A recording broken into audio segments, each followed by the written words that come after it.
Okay, so welcome. Today we'll be doing something which is called important separators, and we really will be doing flow and cut problems in the regime of parameterized complexity. Yeah, so let's start and see what's happening there. So let's remind you to be just on the same page, so because most of you probably attended the advanced algorithms course, but some of you don't, and you have got a bit different background. So let's keep a few things to be on the same page. In what follows, we'll be considering vertex cuts. We'll define it in a moment. In most of the algorithmic scores, especially the ones that more towards approximation algorithm, they're usually considering edge cuts because for approximation, it actually makes a lot of difference, even if you consider vertex cuts or edge cuts, and a lot of things become simpler in the edge cuts, and a lot of things is more tractable if you consider edge cuts, not vertex cuts. But in the parameterized complexity setting, it turns out that everything we'll be talking about works essentially exactly the same in the regime of edge cuts and vertex cuts. And vertex cuts are usually more general and it's easier to draw pictures, so we're doing vertex cuts. But for edge cuts, more or less everything can be adapted to the edge cuts if somebody prefers. What does it mean? I will be doing things today in the following setting. So there's like a graph, and the graph will have got two designated vertices, S and T, and you think of these vertices as being undeletable vertices. So there, yeah, and then we ask to, and we have got some budget K, okay, and we ask to delete, I mean, usually an ST cut, well, that's usually what we ask for, but an ST cut is a set of vertices, so you cannot delete S and T, and this set of vertices is usually at most our budget, if we have got some budget on this cut size, such that you cannot go from, you cannot take another color, and you cannot go from S to T without crossing X on the way there, okay? So formally speaking, an ST separator is a set of vertices, and X S and T are undeletable. You cannot delete S and T, such that S and T land in different connected components. You separated S from T in your graph, and if we speak about some budget, then we usually require that the size of the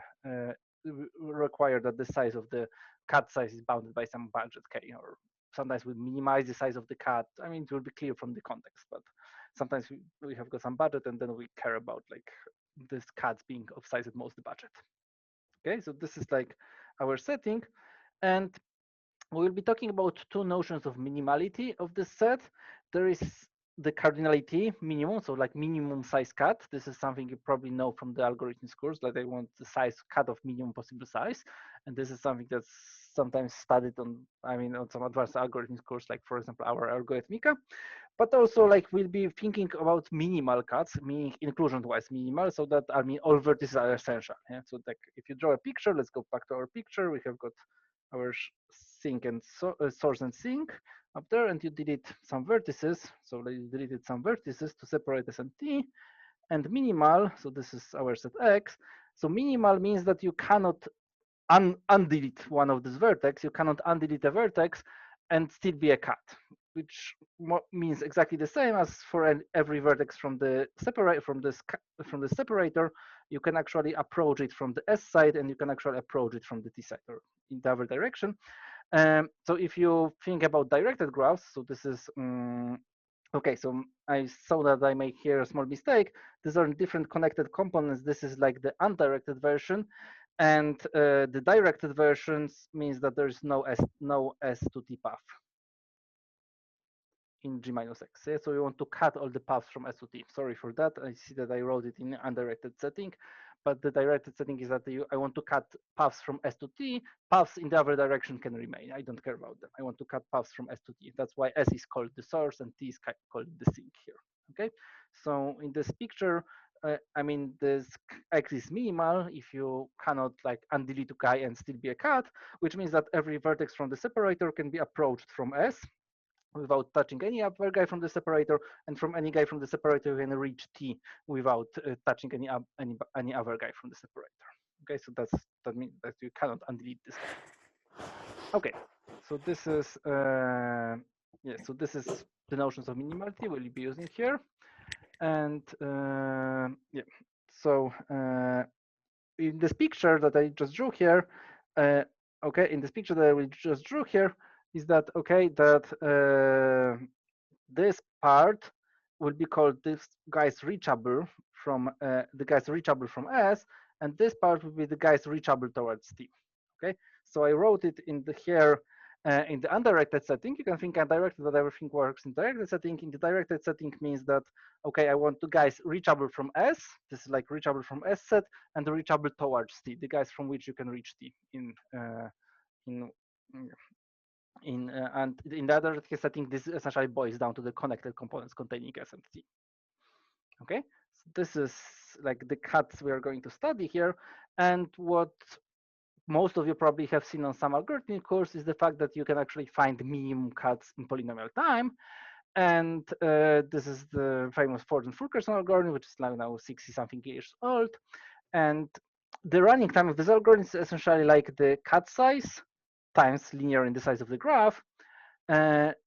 Because what you really do in this cut, so let's do it for, I mean, it's easier to speak about it for in the edge cuts, but you can think of edge vertex as well. So in this regime of edge cuts, you have got like your source and sink, and you're trying to find a maximum flow. So in a undirected, in unweighted setting, this is like a maximum family of edge disjoint paths. So what you do, you take a black pen and then you run your favorite depth first search, breadth first search, or whatever, and find some path from S to T. And then you want to find another path, but this is like edge disjoint now. So edge cuts, another path, but maybe this one blocks it, but you make something called residual network. That means that all these edges are like now added in the backwards. So you can like withdraw them from the flow. And after adding these edges, you find another path, say red, you find another path, and maybe it goes like that to T. And now you say that after XORing these two paths, or after XORing these paths, you get a two disjoint paths, because one disjoint path goes upwards and the other disjoint path goes downwards here to T, and you have got two edge disjoint paths. And the Ford and Fulkerson algorithm says, okay, that you make this, you have got your current family of edge disjoint paths, you add the edges backwards for every edge, then find another path from S to T, sort them or add them, like add these two flows, add these two flows as these two family of paths, and you get one more edge disjoint path in your family. I'm not going to here in the days because it's familiar to most of you. And the point is that at the end, what is proven, okay, you find like some family of edge disjoint paths, and at the end, there's some status of this network. Let's show it again. So there's again here on top S and T, and there's some status, like some edges are reversed because you put some flow. And now you try to make your one again depth first search or breadth first search to find your flow path, and it doesn't find any path towards T. So it cannot increase the flow by one, it can increase the number of paths by one. And what's the essential element of the proof here is that if you look at the guys that your depth first search or breadth first search visited, the reachable set, then the edges leaving it, they're exactly the number of edges leaving it is exactly the number of paths you already constructed. So that's a proof that you cannot make more edge disjoint paths because there's actually a cut of size being the number of edges, the number of paths you constructed. So this is the proof of, I mean, this is the proof that actually it finds maximum flow and minimum cut at the same time. So it takes like the reachable parts.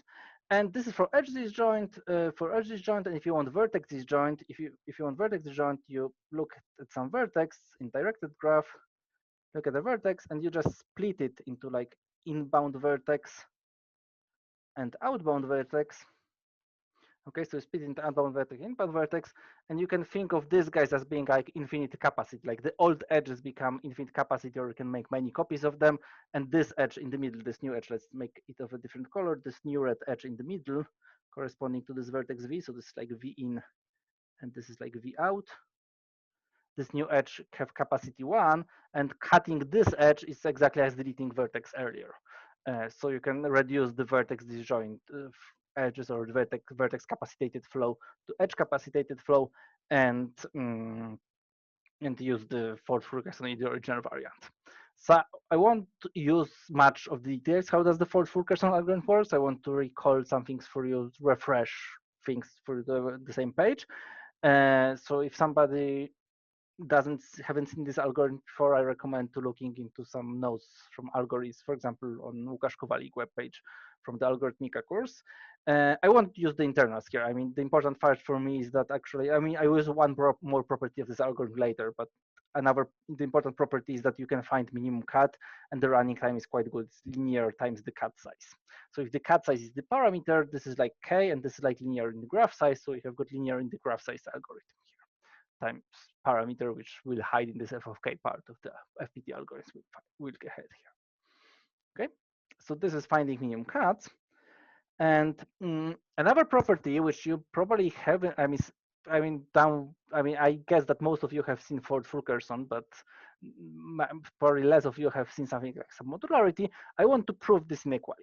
Okay, this inequality says the following: I have got a graph, so this, let's make it a large graph here, and I've got two sets. I will draw them like that. So this is set X, and there's a green set Y.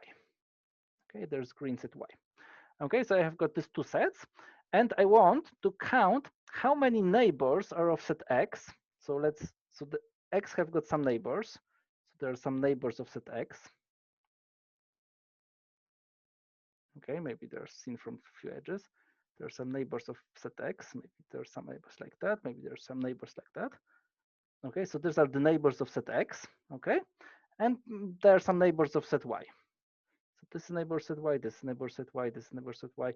Okay, if they have got between edges, then this is also neighbor set Y, this neighbor set Y, and these are the neighbors. No, sorry, that's wrong. That's a mistake. So, and there are like neighbors of set Y maybe here inside. Okay, so these are like, yeah, so I draw the picture of set Y, and I want to count how many I want to look at the neighbors of set X and neighbors of set Y, and the neighbors of the union and the neighbors of the intersection. Okay, and let's make a count. So and I want to say that the numbers of the neighbors of X and the neighbors of Y is at least the number of neighbors of the intersection plus the number of the neighbors of the union. This is like what this inequality says. So what I'm going to say is like I'm going to iterate over all the cases on this picture and count how many each vertex is counted on one side of the and how many on the other side. Okay. So what I want to say that, okay, we have got a few types of vertices here. So we have got like here, these vertices here that are like just the neighbors of X inside Y. Okay. The neighbors of X inside Y. They're the neighbors of X outside Y. They're the neighbors of X outside Y. They're the neighbors of Y outside X, inside X. They're the neighbors of Y outside X.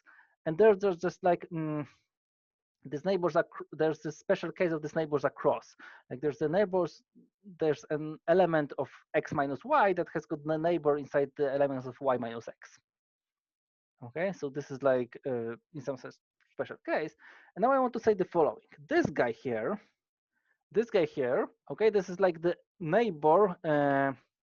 This is a neighbor of the intersection, like this is the neighbor of the intersection inside Y minus X. Yeah, because this is like Y minus X. This is intersection. This is X minus Y, and this is like the rest. Yeah, so this is like V of G minus X minus Y. Okay, good. So this guy, I want to say, okay, he is counted here. Okay, he is counted here. And he's also counted as the neighbor of the intersection. He's counted once here. Okay, this guy here.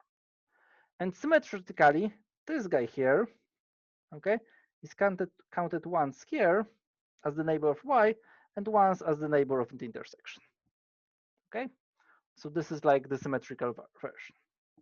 Now, if I change the color to say gray, okay, if I look at this guy here, he's a neighbor of X, okay, and he's also the neighbor of the union, okay, and also symmetrically, this guy here is a neighbor of Y, and is also a neighbor of the union,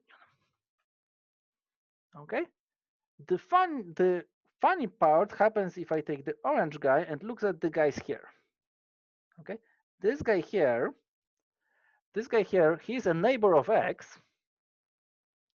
He's not a neighbor of Y because he's inside Y. He's not a neighbor of the intersection because this edge goes from X minus Y to Y minus X. And he's not a neighbor of the union because he's inside the union. So he's not counted on the right-hand side. And symmetrically, this guy, he's counted as a neighbor of Y, but he's not counted on the right-hand side here. Okay, this guy here has got only neighbors inside Y minus X. Okay, So I went over here the cases. I maybe wasn't completely meticulous, but you can be very careful with this count and the result will be the same. Was that okay? I went over the case of the vertices here, and there are some vertices that I counted once on my left hand side and once on the right hand side. And there's this special type of vertices that are like elements of y minus x that are neighbors only of the guys from x minus y, and elements of x minus y that are only neighbors of guys from y minus x that are counted on the left hand side, but are not counted on the right hand side. And that's the reason for the inequality. It may happen that there's an equality, but the inequality is there. There's no vertex that's counted on the right, but not counted on the left.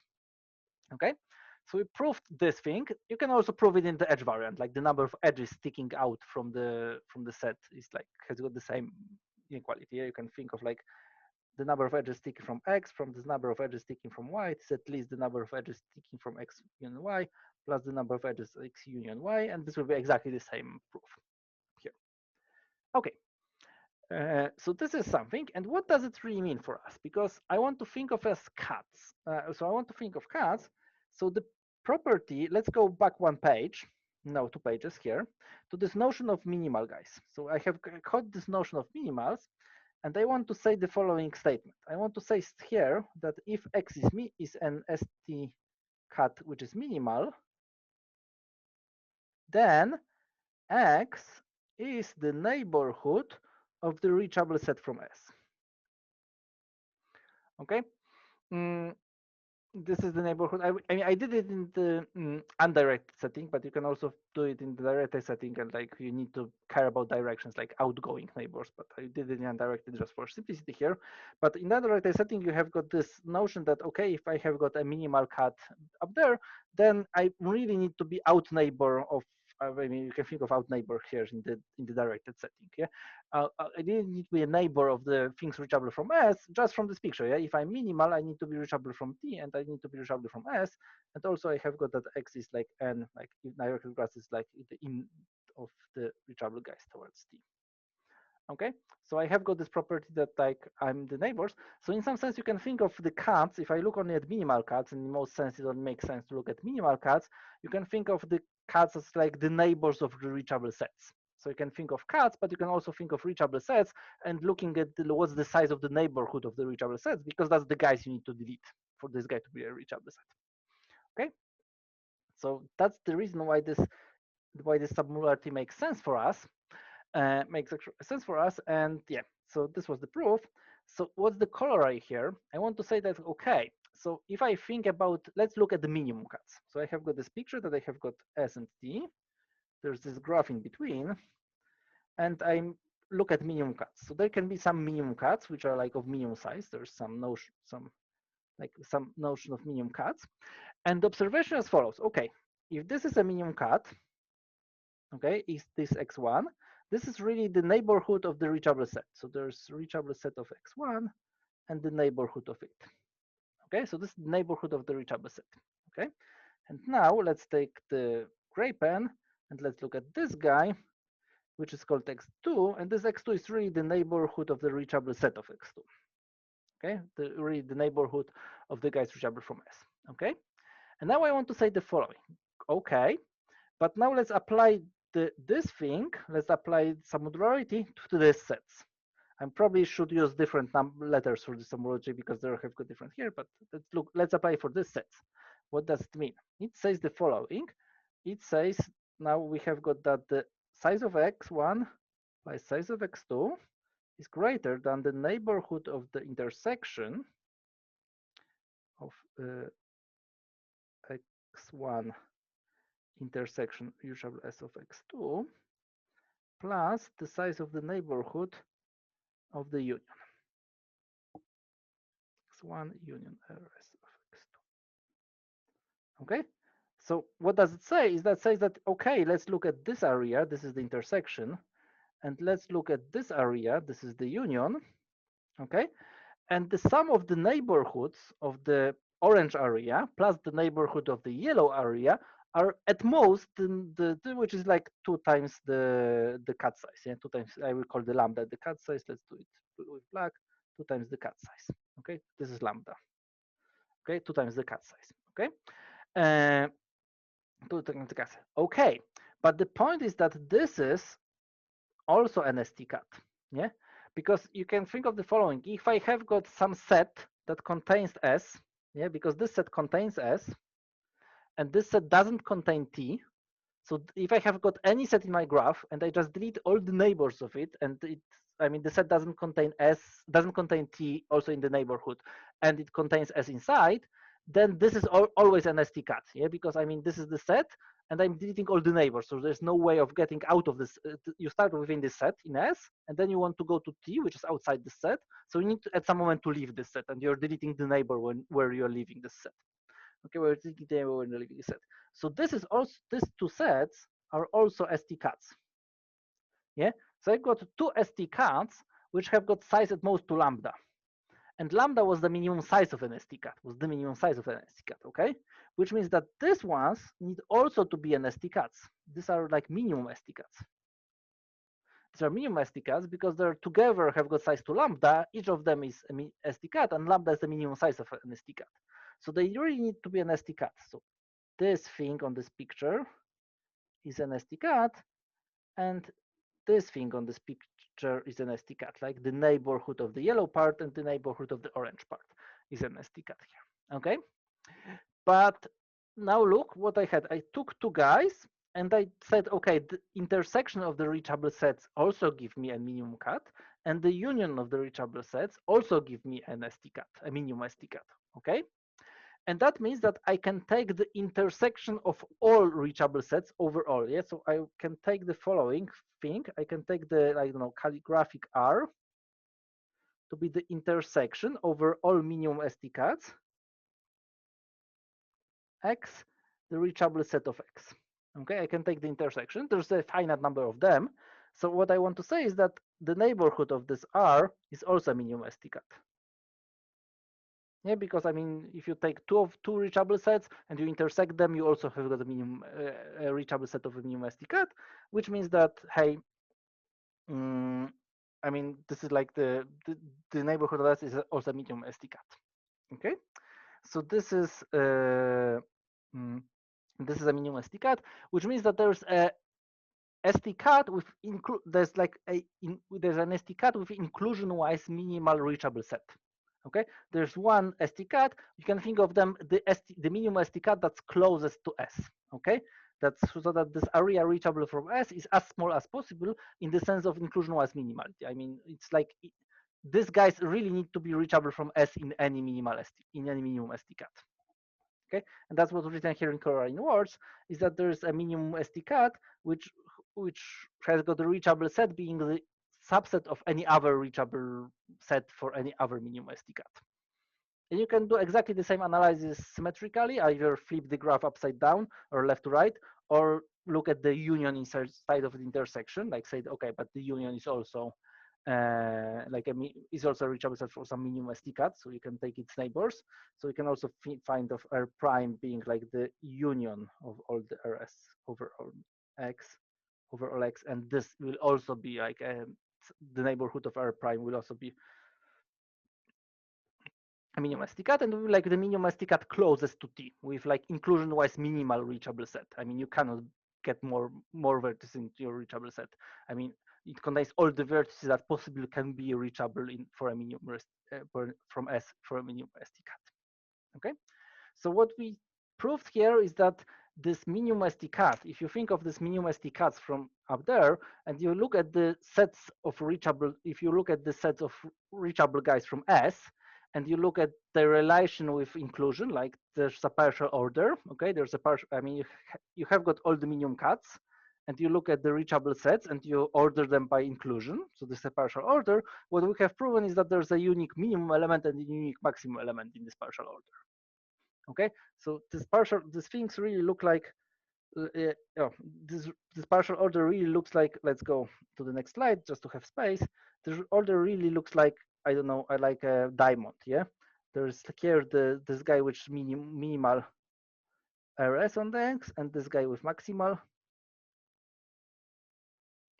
reachable set from S, and there are some guys like with inclusion-wise reachable sets like this partial order. So we can think of this like partial order, like with one minimum element, one maximum element. It can contain exponential number of cuts and whatnot. So this is like quite a complicated structure, but there's one minimum and one inclusion, one maximum guys. And the observation is that actually this minimal one, I will think of them as the closest to S guy. Yeah. So you can think of the minimum guy, but actually this S and T are like, okay, in directed graphs, there's some symmetry broken, but actually like in some sort you can reverse the graph and flip the roles.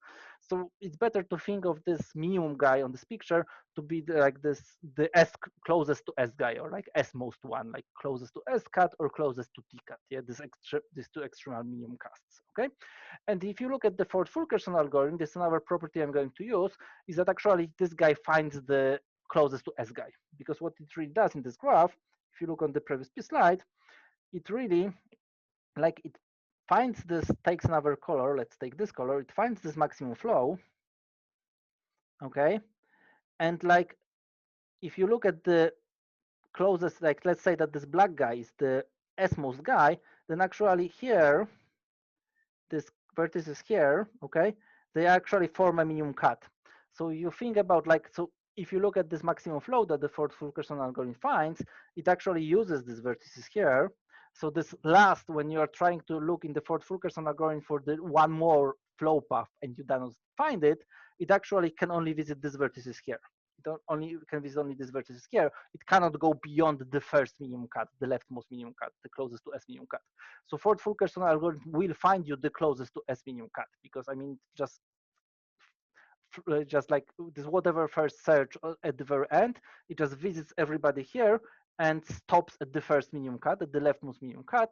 So it doesn't really, so it cannot go further. It cannot cross this thing because they're all these vertices are saturated with the flow paths we have already.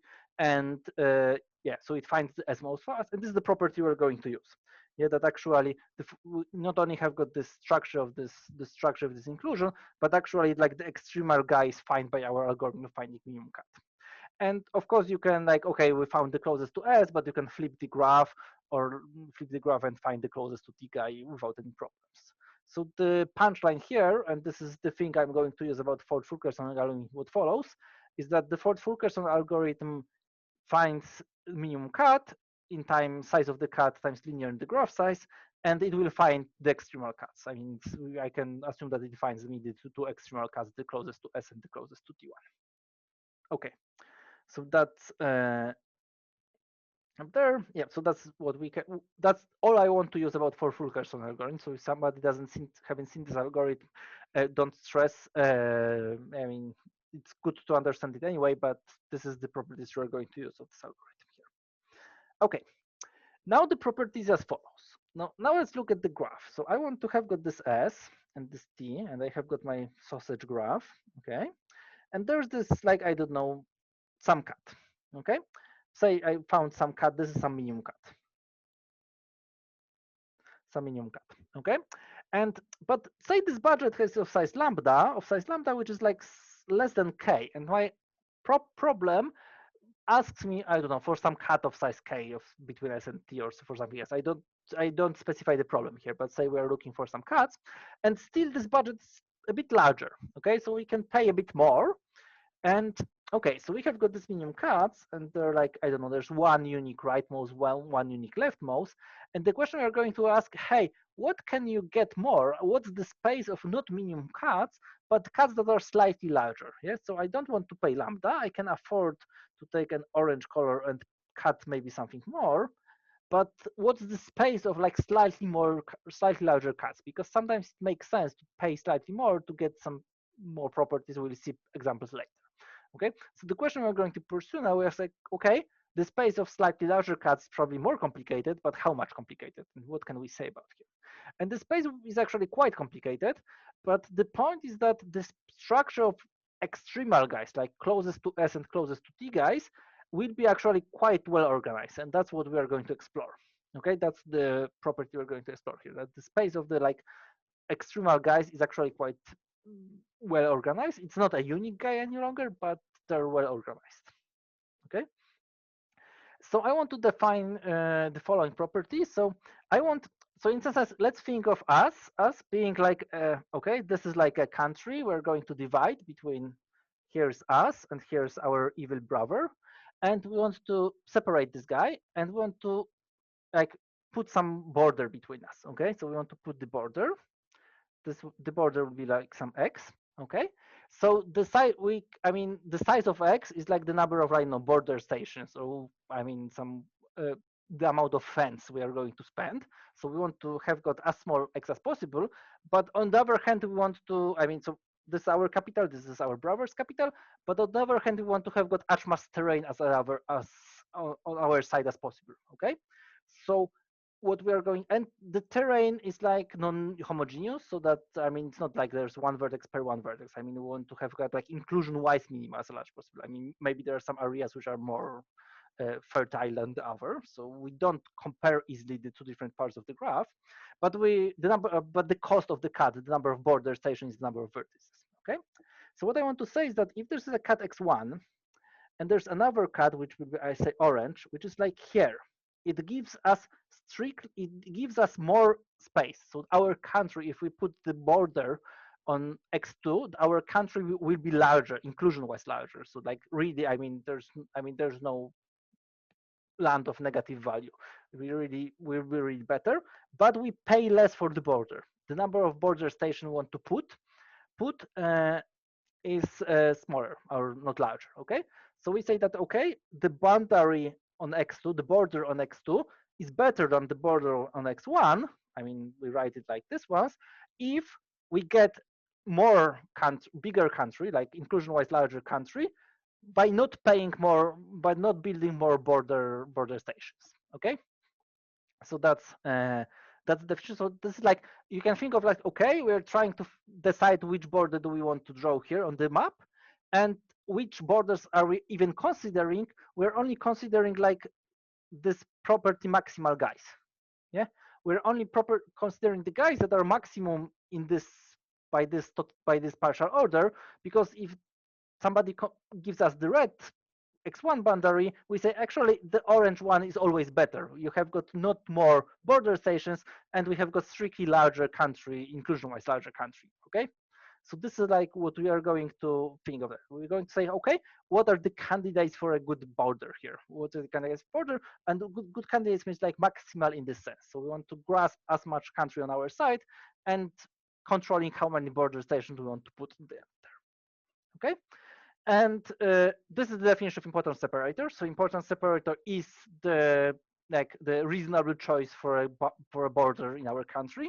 So these are the cuts that are inclusion-wise minimal, because there's no, that's the technical property. Don't worry about it too much. But if you allow the cuts not to be minimal, there are some stupid aberrations in definitions. So it's easier to think of, we only consider inclusion-wise minimal cuts, and we say that we are only looking at the cuts that are like maximal in this order we just defined, in this like reasonability order for cutting the boundary, because you and your evil brother.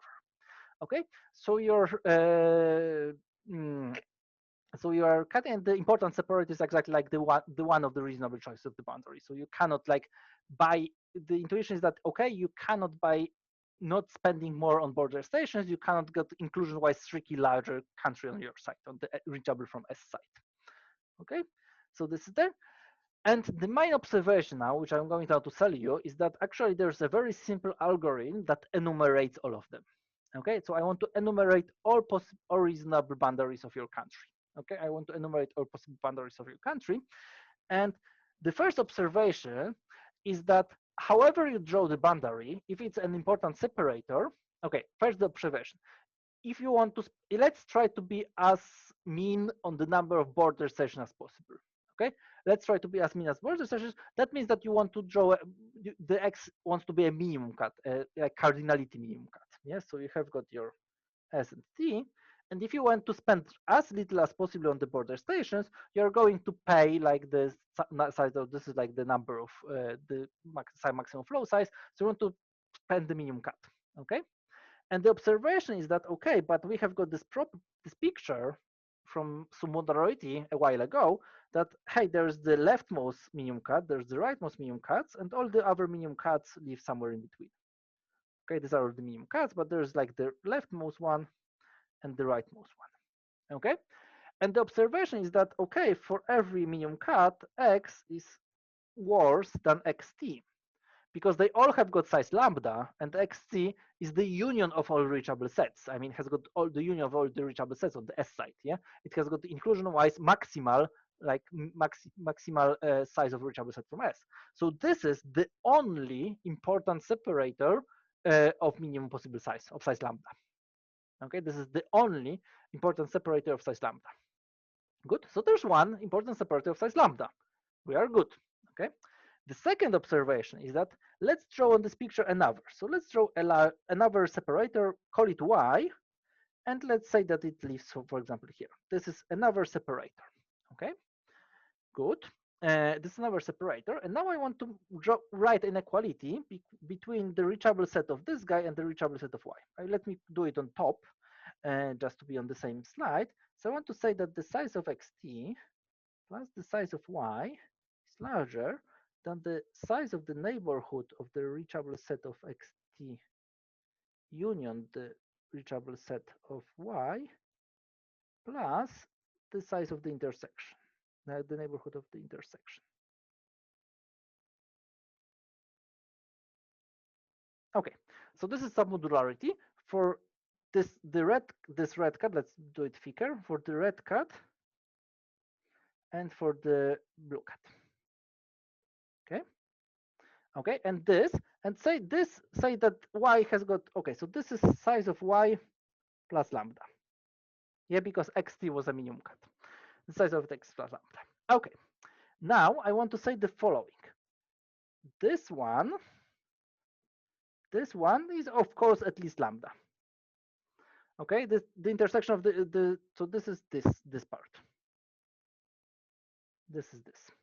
Okay, this one is at least lambda because it's an ST cut, so it needs to spend lambda. Okay, which means that if I take gray and look at this cut, this is at most size of Y. Okay, this is at most size of Y. Okay, this is at most size of Y. Because there's inequality. The left-hand side is lambda plus size of Y. The right-hand side has got each term is at least lambda, which means that each term is at most size of Y. Okay, so what I just proved, okay, this has got strict, I mean, there's S of Y here plus S of XT, and they're all like reachable from S. Both the sets are reachable from S, and they're size at most Y. So what I have just proven, let's call this one Y, I mean Z. Let's call this set Z here. I have just proven that Y is smaller than Z in our order. Okay, what I just proven that if Y is this blue cut here, and there's Z, this gray cut here being Z, then Z dominates, I mean, it's a better border than Y. It has got not larger size, yeah, it has got not larger size, and it has got clearly larger reachability set because it gains this area, yeah, because this area on the reachable set. Okay, this area might be empty, I mean, I drew blue like that, but it has got larger reachable set and pays not more on the border stations. Okay, so what I have just proven here, I have just proven the following, that, okay, I get this xt and every other important separator lives here. Okay, every other important separator, all this area on the S side is on the reachable set always in the important separator. Okay, let's write it here. This is what I said. Oh, I called it x0 here. I called xt in the proof before. Okay, this picture looks like the following. I will draw it again here. Smaller is xt, and there's somewhere here in the middle there was this red cut x0 or xt depending on like xt. Okay, and all the other important separators, they look like that, or like that, or even maybe, sorry, or even maybe later up there. Okay, they live on this is always on the reachable side. This area here is always on the reachable side. This area here is always on the S reachable side. Okay, okay, this is the operation, which means that I could have contracted it onto S, and the space of important separators won't change. Okay, if I have got something that's always on the S side, I could collapse it on S, like collapse into one huge vertex S, and it doesn't change the structure of the important separators, because these things are always on the S side, on the reachable from S side, so they don't play in any cut game. They're always on this side. So if I collapse them, I won't lose anything. I mean, if I collapse two vertices into one, the structure of cut onto S, which is undeletable, the structure of cans only gets like I get less cuts. I mean, because I forbid to separate some stuff. And in this manner, I don't destroy any important separator because this part is always on the S side in our graph. Okay, so so this is the corollary, the spelled out corollary which I just said, is that if I look at the family of important separators, and this is the object I'm studying here, is that okay? If I take this reachable set, I take this on this picture, this x0 or xt is like the left, I mean, this is the rightmost minimum cut, and this is in fact the leftmost important separator.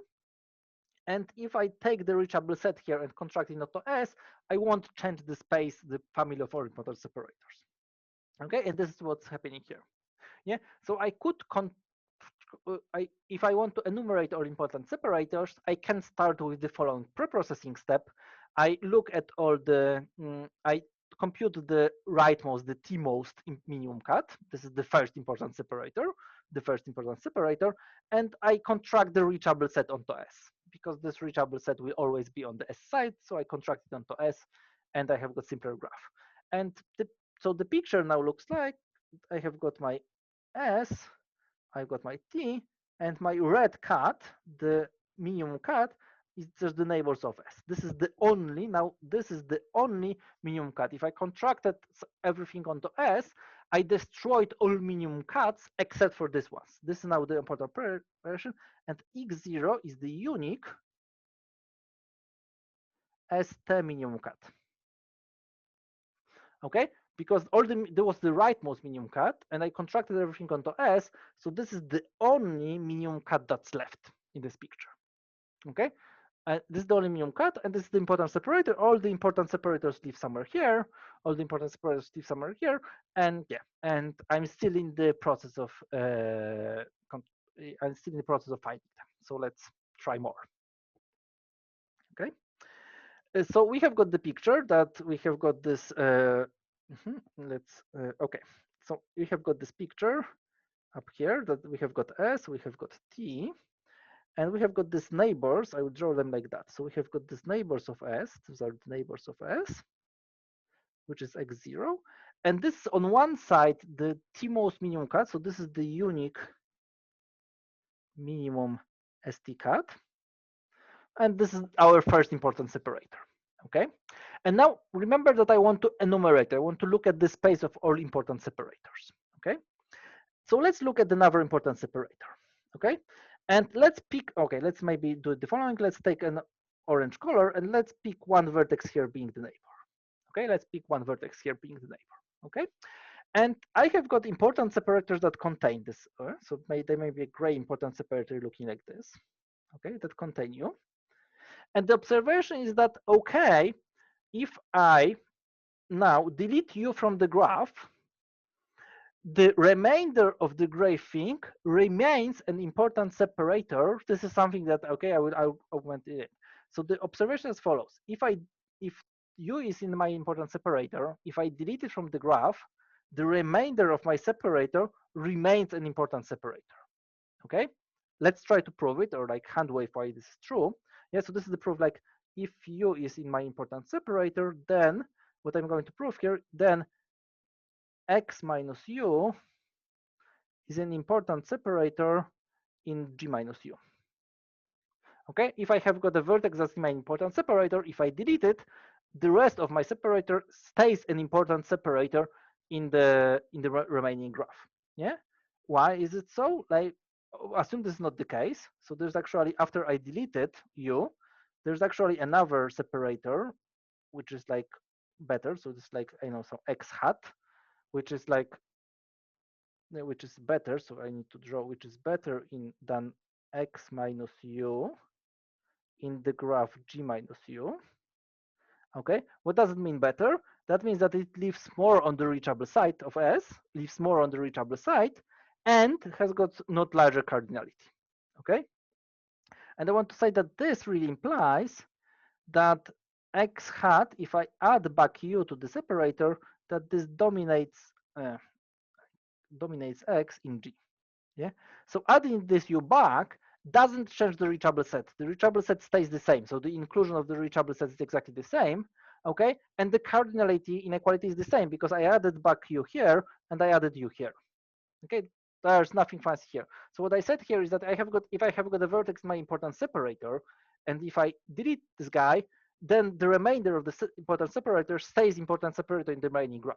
Because if I could push it further, if there was a dominator, a better boundary later, after deleting the vertex, I could add a border station of the vertex I deleted and pay one more, but the inequality between the sizes stay the same, and the reachable set stays the same. My country stays exactly the same. I just added a border station on the vertex that I did from the graph before. Okay, so I proved that okay, if I have got the vertex in my important separator, I delete it, and I can enumerate all the important separators in the remaining graph, and by adding this vertex back, I have got important separators from my original graph. I also have got the case that this vertex I picked is not my important separator. So remember what I mean, maybe the big picture wasn't clear here. I'm trying to enumerate all important separators. So I have got my neighbors of S, which is like my unique minimum importance separator. And then I take a vertex and I want to enumerate all the important separators that contain this vertex and all the important separators that don't contain this vertex. Okay, so I take this vertex U, and I want to first enumerate everybody containing U, and then enumerate everybody not containing U. And what I just said is that if I want to enumerate all the guys containing U, okay, if I want to enumerate all the guys containing U, then I just delete this vertex from the graph, enumerate, and add back to everybody enumerated U. And that will be important separators in the entire graph. Yeah. So this is like the thing. And now the observation is that what we already did, well, if U was the number of S, so if U is not in my important separator, it will be always on the reachable side. So for any important separator that doesn't contain U, U will be on the S side, on the reachable from S side, okay? So I could just contract the edge as U, and the important separators will stay the same, okay? So what I just said here is that the important separators in G, I mean, they're like either important separators, they're like U plus important separators in G minus U plus the important separators in G contracted as U. Okay, so if I want to enumerate all important separators, I enumerate all the guys that contain U by deleting U and enumerating, or not containing U by contracting this edge. I put inequality here because it may happen that sometimes here I enumerate important separator and putting U back stops the separator to be minimal. Like this U part, it doesn't make sense because like all the out neighbors of U are already like covered on my reachable side or deleted or in separator. So I mean, I may lose some important separators, like in the left branch that U. I mean, if restoring U back stops the separator stops to be minimal. It's not necessary to restore the border station at U, but that's like so but that doesn't make problem for enumeration. If I want to enumerate the important separators, I just branch these two directions. So this is like enumeration. I haven't said anything yet about the complexity of this enumeration. Okay, and yeah, so this is like what I will just draw on the pictures. Yeah, so if I have got the T most important separator, which is like the leftmost guy, and let's take the neighbor, then every other important separator, if it contains U, then the rest is an important separator after we deleted U, and if it doesn't contain U, then I could contract and it stays an important separator. Okay, so for enumeration, so the enumeration algorithm works like that. Yeah, I mean, I have got my enumeration algorithm like that, and I want to analyze the complexity of this algorithm. And the crucial insight in this complexity is that this is the crucial insight why this is really like a good algorithm that's really fast. There was this observation that we had that if I have got this picture with S and T, then this X0 is the unique minimum cut, which is neighbor scale, which is a new minimum cut. So you take this U and contract this edge. So that really is the same as making U undeletable. Yeah, contracting this edge is really making U undeletable, so that S and T are always on the reachable side. I broke the last minimum cut between S and T. Okay, I made undeletable, or I contracted onto S a vertex of the last minimum cut. So there's no more minimum cut, which means that the flow increases. Okay, the size of the maximum flow or minimum cut between S and T increases in this branch. So the intuition is as follows. If you want to look at all important separators of size at most k, say, somebody gave you the budget and you want to look at all minimum separators of size at most k, then you have this branch, and in one option you decreased k by 1 because I mean you deleted the vertex and you want to put it in every important separator. So in some sense, this is a progress in your branching. And the other progress is that the minimum flow increases. And the minimum flow cannot increase by more than k because cannot increase by more than k because I mean then you say, okay, there are no important separators of size at most k because because I mean if the flow is larger, there's no cut of size at most k if the flow is larger than k. Okay, so you think it's following. So in one direction you decreased k by 1, in the other direction you decreased lambda you increased lambda. But in this direction, like, so I'm just speaking out now like the option of enumerating all important separators of size at most k for the moment. Okay, I will do all the important separators whatever in a moment, but for the moment I'm speaking about the most k. Okay, so here k drops by 1. Okay, but also the size of the flow drops by 1. Okay, because I mean I deleted one guy from a minimum cut, so the cut, I mean there's still this minimum cut and it's one smaller. Okay, and here k stays the same, but the lambda increases by 1. Okay, so the crucial observation is that k plus k minus lambda always drops by 1 in both options. Yeah, so in this option k drops by 1 and k minus lambda stays the same. Like this excess, how much more your importance separators k pay over the minimum cut stays the same. And here k stays the same, but like the excess, I mean the lambda goes up closer to k. So like your excess, how much you can pay more than the minimum cut, decreases by 1. Okay, so the observation is that if you think of like the measure of the instance being 2k minus lambda, this one goes by 1 in each step, which means in particular that there are at most 2 to the 2k minus lambda important separators of size at most k. Okay, this is what we have proven here. Okay, this branching algorithm, it enumerates all important separators. It's branching algorithm and the measure of progress is 2k minus lambda, and it decreases by 1 at every branching step. You branch in 2 directions and decrease this measure by 1. In the left, if the left branch k gets decreased by 1 and lambda also gets decreased by 1, so like the k part, you can think of this k plus k minus lambda, so the k part decreases by 1, and the other branch, the k minus lambda part decreases by 1 because lambda goes up. Okay, so I have got this, and this is at most 4 to the k. Yeah, this is most 4 to the k. This is most 4 to the k. Okay, I can do slightly more, and it's slightly useful. So let's do a bit more careful analysis of this algorithm. So this was like 4 to the k, but I want to do a more careful analysis. I want to prove the following lemma. So maybe the number of important separators is very large if I allow very large guys, but the important thing is that there are somehow like this number is bounded, and this boundedness is defined by the following lemma. Like if I count the important separator and the guy of size x gets counted with the weight x to the 1 over 4 to the x, then this sum is bounded. Okay, and look that this is a stronger theorem than what we have proven before. Yeah, if we look at all the important separator, if we look at the sum of all x, which is important separator and has got size at most k, 4 to the minus x.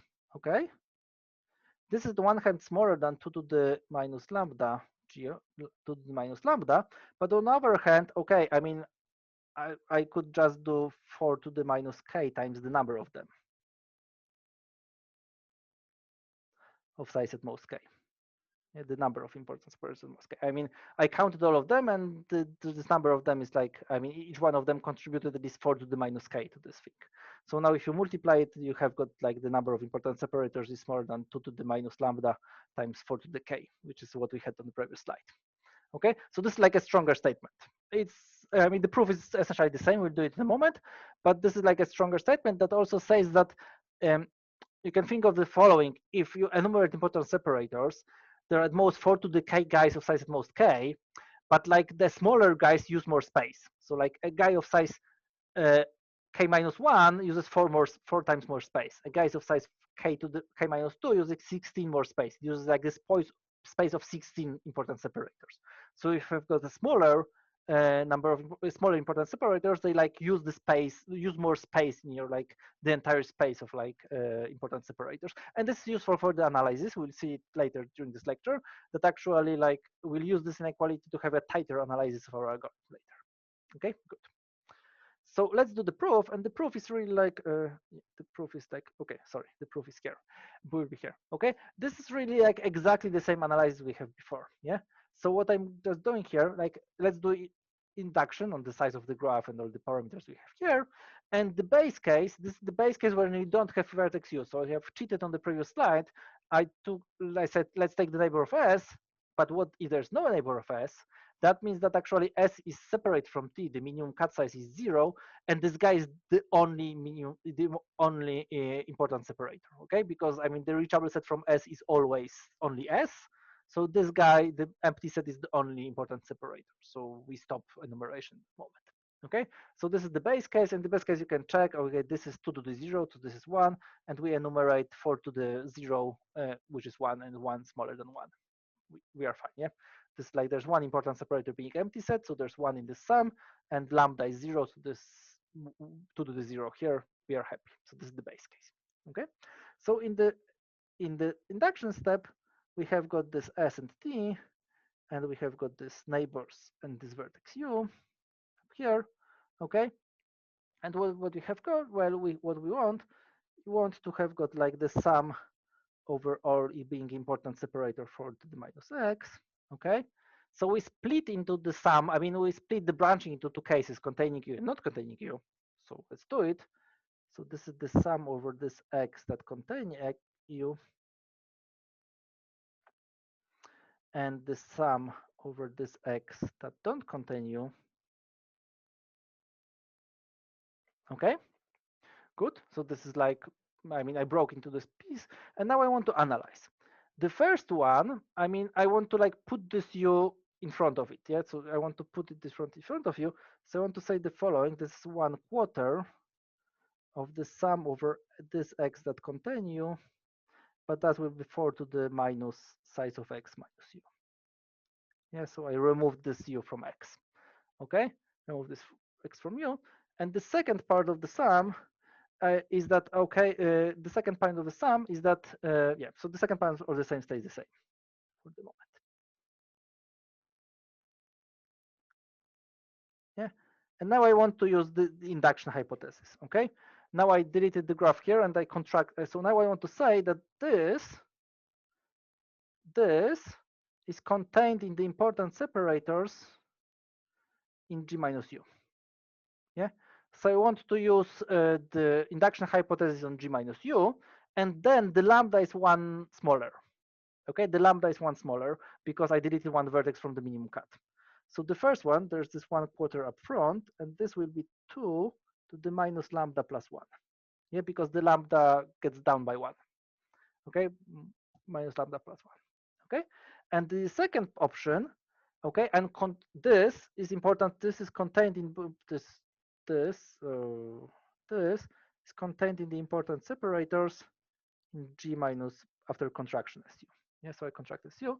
So by induction hypothesis, this is 2 to the minus lambda minus 1 because the lambda increases by 1. Okay, the lambda increases by 1. Okay, so now what we have got exactly 2 to the minus lambda, yeah, because there's 1/4 of twice 2 to the minus lambda. This is half of 2 to the minus lambda. So this is exactly 2 to the minus lambda, and this is what we wanted. Okay.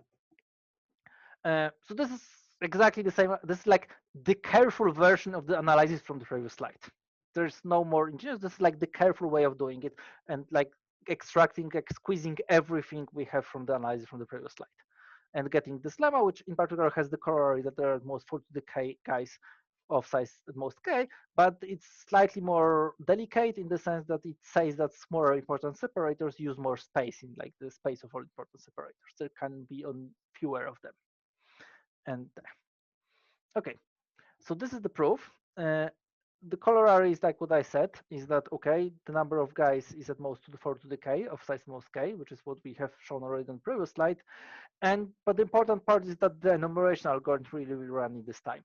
Yeah, because we have got this branching tree, and on every level of this branching will be really like running for Fulkerson to find this rightmost cut, contracting the things and branching. So we'll be using like k times n to the k times linear time for Fulkerson and some local operations. And if you do it carefully, there is some polynomial in k which I don't want to analyze here because sometimes I mean you need to count some vertices, so I don't want to look into it. There's this 4 to the k, actually 2 to the 2k minus lambda coming from the branching size of the branching tree, and there's the linear time from all this Fulkerson flying around all the time here. Okay, so we have got our enumeration algorithm, and that looks quite nice. That's very useful. And I want just to mention here that this 4 to the k is optimal. Like you cannot get better. I mean, you can argue about this polynomial here, but this 4 to the k is optimal. And the picture here is as follows, is the full binary tree. So let me draw it like that. This is S, and I will draw a full binary tree. As you may know, drawing binary tree is very difficult. So I will stop in a moment.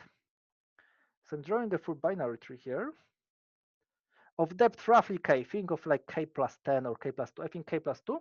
And then drawing t here and making t adjacent to all the leaves.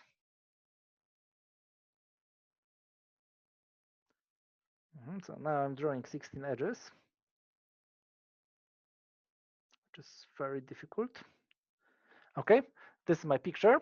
Yeah, this for binary tree. And the point is that essentially, if you make any tree of like, if you now take from S and make any tree with like, I don't know, k vertices or k minus 1 vertices, there's some plus minus ones which I don't care about. But if you make any like ancestor closed tree up here of some size, then if you take the neighborhoods of these guys, yeah, if you take the neighbors, if this is, there's exactly k minus 1 guys here, then there are k guys here.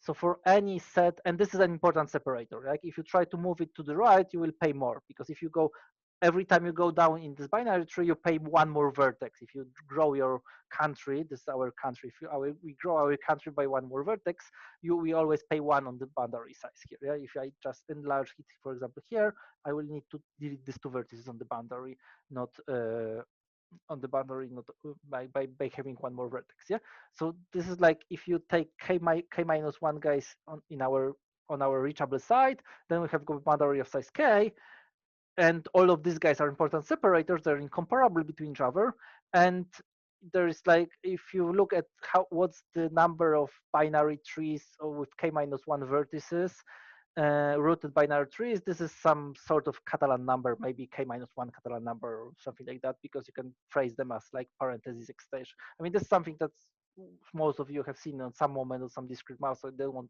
to now go over Catalan number details up there. This is not essential for this proof. But the point is that this is the interesting example where like all the subtrees, connected subtrees with S of size k minus 1 give you an important separator, and there's roughly 2k choose k of them, because this is the Catalan number over k plus 1, and this is like 4 to the k over some polynomial, I think k to the 1.5 here. Okay, unless I forgot how to approximate factorials. So I think that, so the point is that this is the example when the number of important separators, the exponential part on the number of important separators is tight. There's only some polynomial flying around that we don't really analyze and we don't care that much about it.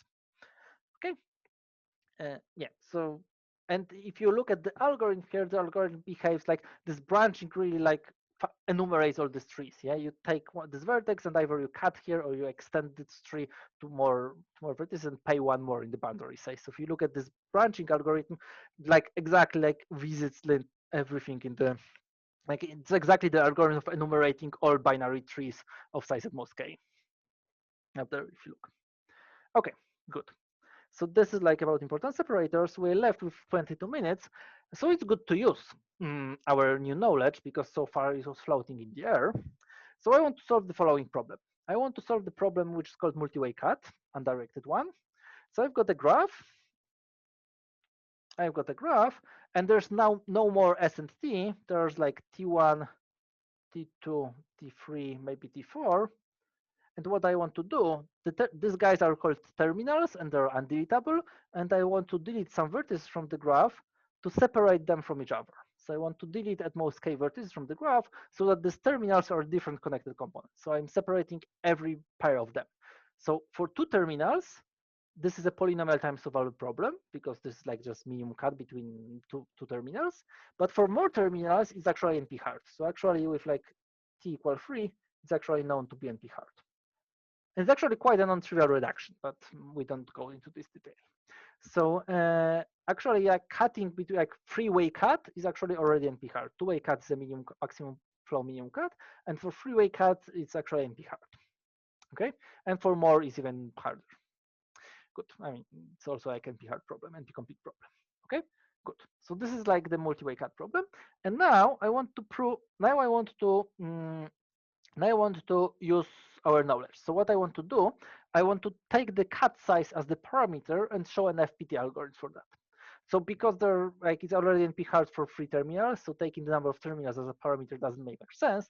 But let's look at the number of terminals, the cut size as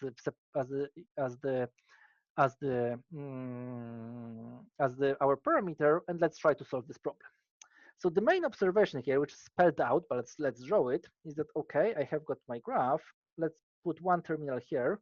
And actually, let's call it S. So this is one terminal here, and let's make other terminals, T2, T3, T4 here. So this is like T1, let's call it S. They're up here, okay? So let's make this ones, and let's do the following operation, namely, okay, and there's the solution. So the solution looks like that, or maybe it looks like that. Okay, it cuts these guys away. Okay, this is the solution. So let's look at the guys that actually, let's look at this one. These are actually the guys that separate S from the rest. So X inside my solution, I put it as the neighborhoods of the reachable set, but think of this like any S to all these guys T2, T3, T4 cut. So I'm just now cheating a bit because we were working with like one sink and one source thing, but you can actually think of like collapsing all these guys onto one undeletable vertex and then looking at the minimum cuts. So I'm looking at any cut minimal. Like, so I have got my solution, which is called Z, and I'm looking which guys actually are needed to separate S from the rest. So I don't, for a moment, I don't care about separating T2 from T3, T3 from T4. Which guys from my solution is like a minimal cut separating S from the rest? Which guys in my solution are minimal cut separating S from the rest?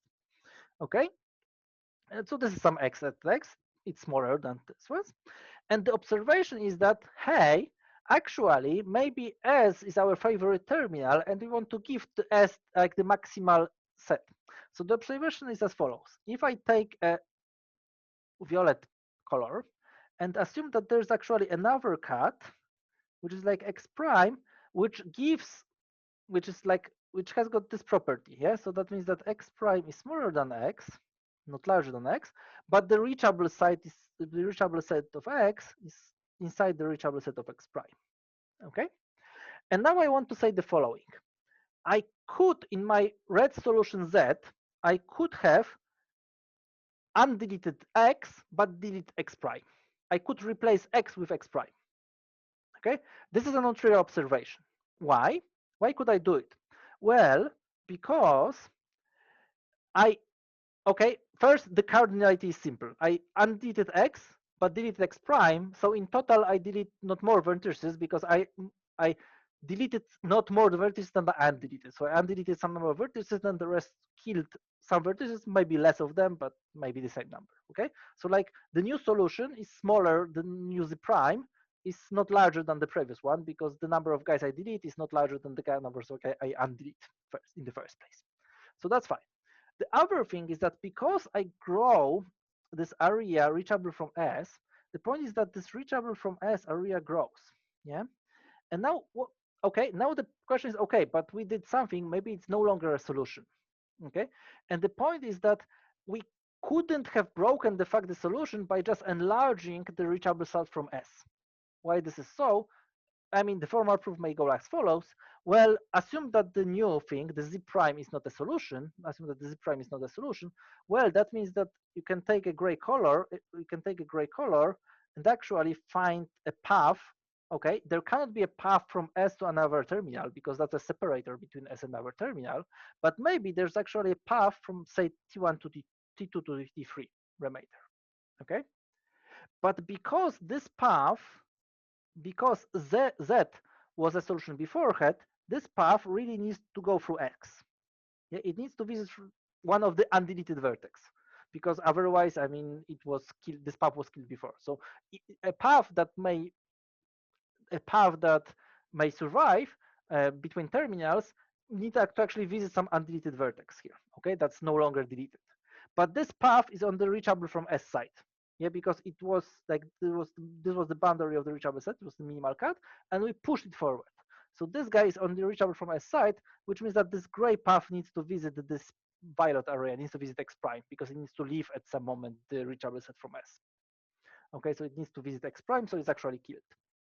Okay, this is actually, like, if you draw this picture, it's actually quite an intuitive fact. I mean, I did the formal proof here, but the fact is that actually, hey, I mean, if I look at the guys reachable from S and like enlarge it to like the boundary of an important separator, I won't break the property that there's a solution, because I still delete the boundary, so I cannot create a new path between terminals here. Okay, but that gives us an algorithm. Okay, because I can take one terminal and like just guess. I mean, I have got only few options for X prime. Yeah, X prime, there's like 4 to the k options for X prime. Okay, there's only 4 to the k options for X prime, so I could guess which one it is. Yeah, so I have got the algorithm that takes a terminal that still needs to be separated from somebody else, enumerate all important separators between these guys and all the other terminals collapsed onto one vertex, and just guess which one is this violet guy from the previous picture, and it can be assumed to be part of my solution, because what I just proved here is that there exists a solution. If I have got a yes instance, then there exists a solution which contains an important separator between S and the remaining terminals. So I could just branch with which one it is and recurse.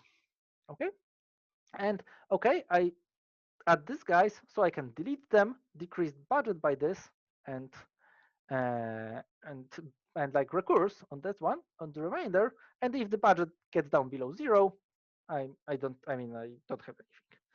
And the observation is that, hey, actually I get 4 to the k time algorithm, 4 to the k times polynomial, because what I do here is that, hey, I have got this recursion on the running time, or like the number of elements of my branching tree. Yeah, if I have got budget k, I'm enumerating over all important separators and recursing on budget k minus size of x. Okay, but I have got this inequality that if with every x I accompany 4 to the minus x, I got at most 1, because that was like this 2 to the lambda. Yeah, but this is at most 1. Okay, so at every step I got like the size of this ones.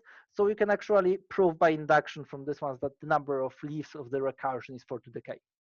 The number of leaves of the recursion 4 to the k. Yeah, because I mean, if you plug it, the induction hypothesis here, you get exactly what you want. Yeah, you get like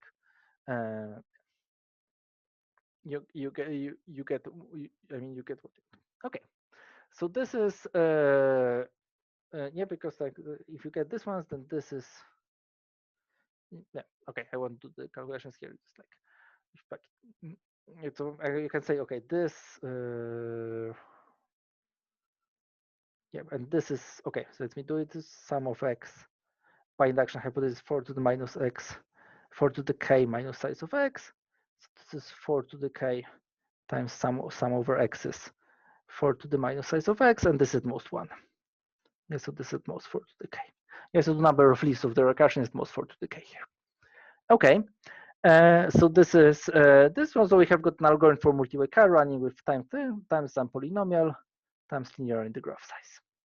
Yeah, because I mean, we do every step with linear. I mean, the enumeration of linear graph size. So we have solved multiway cut in a very clean way by just observing that you can greedily take important separator to separate a terminal from all the other terminals. That was like the essential part, that you can greedily take the important separator to separate terminal from all the other terminals. Okay, and let's do it again in the next problem, now directed problem.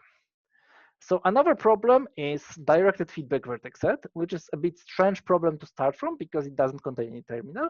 This is just a problem. I mean, we have seen the undirected version already on this course, but it's like the question of like, I have got now a directed graph and I want to kill at most k vertices, delete at most k vertices to kill all cycles, to have a directed acyclic graph in the end. Okay, so this is the problem I'm aiming for. And now the observation is that first we recall what we learned on like second or third lecture, maybe iterative compression. The iterative compression was this trick of adding vertex one by one to your graph and solving the problem. Yeah. So you start with some small graph, like one vertex graph, then in one vertex graph, the problem is simple. You add a new vertex, solve the problem, you add a new vertex, solve the problem. And the observation is that, okay, you have got your graph and you have got your solution of size at most k, and then a new vertex arrives. So what you really have, you think of this vertex as part of your solution. Yeah. So if new vertex arrives, you can put it into your solution, and the rest will be still acyclic. Okay, but maybe now your solution is of size k plus one. If your previous solution was of size k, then the new vertex arrives and you have got solution of size k plus one. So you have got two-layer solution. So you now we want to try to compress it. Yeah. So the iterative compression trick essentially gives you the fact that your graph, you can assume that your graph looks like, hey, there's actually like the acyclic part, and there is some set y of size k plus one, yeah, because that's the problematic part. So you want to find a solution of size k given a solution of size k plus one. Okay, that's your trick you're going to do. And there's the standard trick, the standard opening step in all these algorithms that, okay, we actually guess which guys here are in my solution. So we branch into 2 to the k plus 1 options, guessing which guys from here are in, which guys from this y are in our solution, okay? And we make all the other guys undeletable. So the guys that are in solution are deleted and the other guys are made undeletable. So you end up with this picture of having this remainder of y here and the big acyclic graph. Yeah, and you have got your budget k because you decrease the budget, so let's call the budget still k, and this y has got size x plus k plus 1, and these are undeletable. So you want to find z inside the acyclic part of size k such that the graph minus z is acyclic. Yeah, so we want to find delete k vertices from the acyclic part so that everything becomes acyclic in the end. Okay, and there's one natural guess to make here more, and this is like the complicated guess, branch into k plus 1 factorial options of how these guys are ordered in topological ordering. So we are going to use the fact that in a directed acyclic graph, you can order all the vertices so that all the edges go from left to right. This is like the topological ordering of the graph. So you can order vertices so like all the edges go from left to right. And yep, so the picture is that, okay, so you order these guys. So let's call them y0, y1, y2, up to yk. So these are the guys from here ordered in the topological ordering. And now you want to take all these guys from the acyclic part, delete k of them, and embed them on this topological ordering here. You want to embed them on this topological ordering here. What does it really mean? That means, I mean, but this part is acyclic. There are no cycles here. That means that you want to hit all the paths that like go from y and go back to y1, or go from y2 and go to y0, or go from 1k and go to y2. I mean, you want to kill all the orange paths. So you want, what you want to really to have, you want to have delete the guys from the acyclic part so that you cannot reach from later y to an earlier y and from y to itself. So there's like, and here I'm using the fact that the rest is acyclic. I'm using the fact that the rest is acyclic so that all cycles needs to touch y, and every such cycle needs to contain like a way of going to the left of y, so it's like in the wrong direction between the y's. Okay, so now my task becomes, I have got this y ordered from y0 to 1k, and I want to lead k vertices so that you cannot get from later y to an earlier y, or from y to itself. Okay, so my task becomes now this ones. And I actually have got like 2 to the k branching here and like k factorial branching here. So I already paid a lot in branching, but FPT. Okay. And now what I want to say here is that, hey, actually, I now want to split every y into like inbound y and outbound y. So I want to split every y into like guy that has got all the out edges and y that has got all the in edges. Okay, so like this source terminal and the sink terminal, because remember that y are undeletable, so like splitting them shouldn't matter much. And I end up in this with this problem. So I split every yi into si and ti, which is like a source vertex and sink vertex, and ended up with the following problem. I have got a directed graph G, and I've got a list of like 2L terminals. I stopped to remember about the fact that the y of size k plus 1, I don't matter, so won't matter any longer. It was important to guess the ordering, to have only k factorial options, but it's not important anywhere.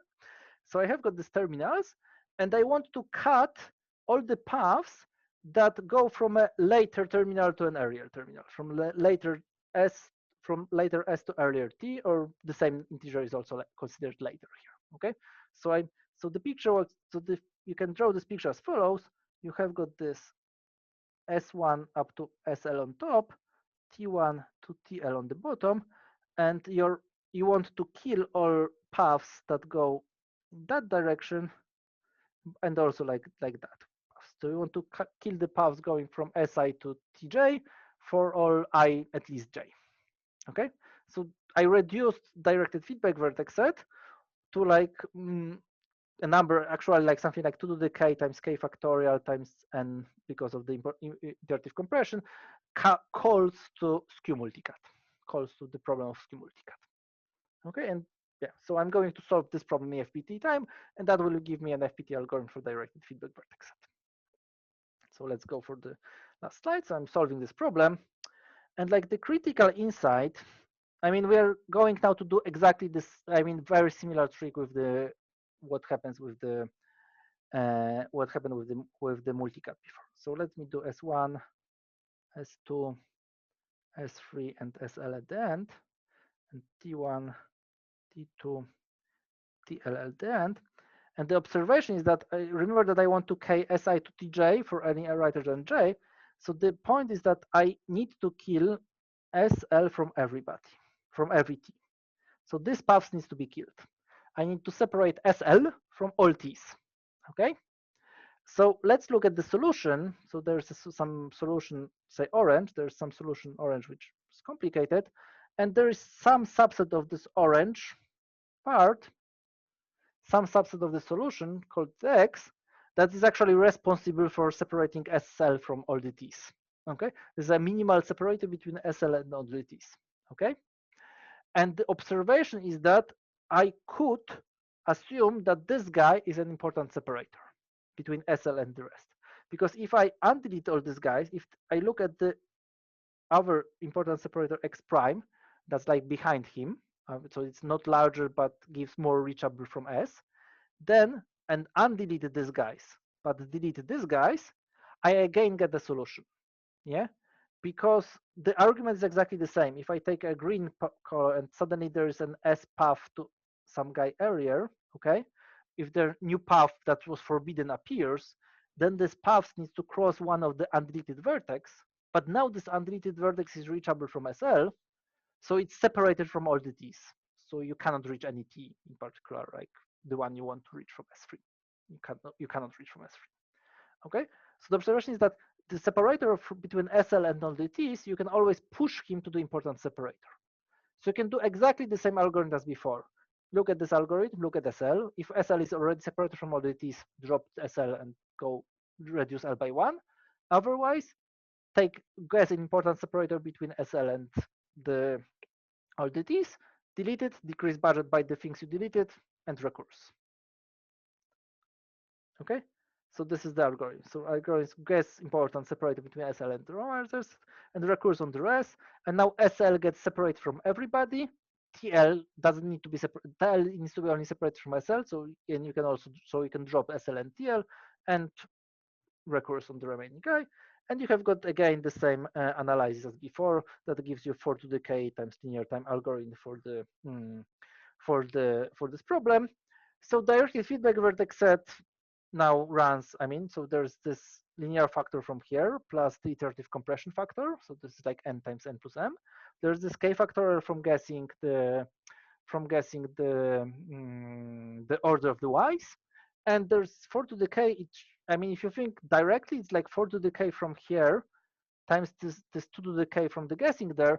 But the point is that earlier you also decrease the budget. So whenever you delete a few guys from the y, from your temporary solution, you also decrease the budget by the number of guys you deleted. So if you make a proper analysis, they won't be this extra 2 to the k. It will be really 4 to the k. This is like this standard tricks of like, okay, if I delete a subset and decrease by the budget, then this is really a sum of a subset. This is like really a sum over a inside some side inside of y 4 to the size of I, and this is like this, okay, it's actually 5, but I think you can get 4 if you're careful enough. Okay, I'm just lost because this is like 5 to the size of y. Okay, but whatever. So maybe you should, this analysis here gives you 5 here. Just maybe another trick for this 4. I got lost for a moment. Good. But so you get the yeah, so you get your orders and you get your yeah, but the point is that yeah, so you get the diagonal feedback vertex algorithm, but there's still this dominating factor of k factorial. It's actually open to get rid of it. So it's open whether you can get some constant to the k for direct feedback vertex set algorithm here. So this is like getting rid of this factorial part is an open problem here. And I think that's it on my side. It's exactly 3:45, so I managed to show you all of it. So yeah, so that's it about important separators. And next week we'll be continuing with some cuts and other things, and also back to vertex cover from some a bit different angle. But yeah, so that's it. And yeah, do you have any questions?